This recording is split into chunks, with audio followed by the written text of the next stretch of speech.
Now, if people are growing in the same climate or they have a similar conditions to that, and they are striving after yield, for example, what are some particular strains that you recommend that they grow out? In the tropical environment, suitable the mostly sativas. We're talking about like Mexico or the jungle in Colombia or Thailand, like close to the Mekong River, for example. Like all these varieties are mostly sativas with long period of flower time and not so compact buds. That's why it's because there is normally high humidity, so it's really wet at the air, and like the mold get inside easier if your body of flower is super compact. Then you have the mostly, let's say, indica. So we bred some varieties like Mazar and Master Kush, for example, or Night Queen, that are all coming from of Afghani.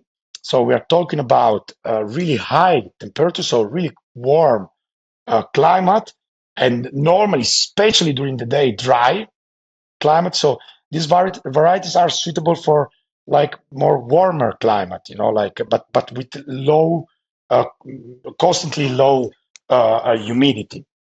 That's also something that can help to the grower, to choose the right variety. Then we have really an interesting family that it's called the high altitude varieties that are actually in our catalog are two. It's Pamir Gold and Snowbud.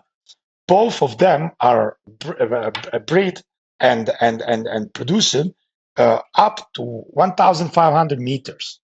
So it's for the mountains, for the high altitude. We selected that in the Alps of Switzerland because Netherlands doesn't have high mountains.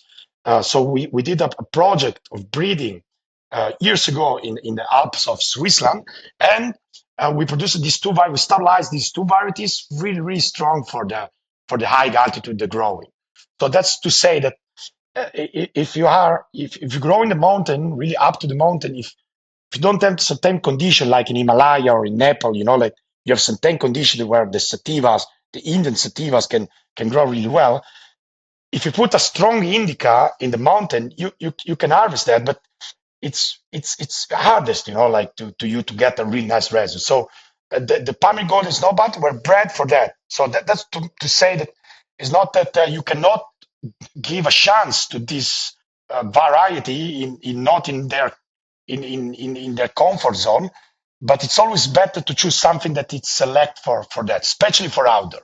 Go to the full episode by clicking the outro card here, or click the link in the description section below. Catch you in the next video.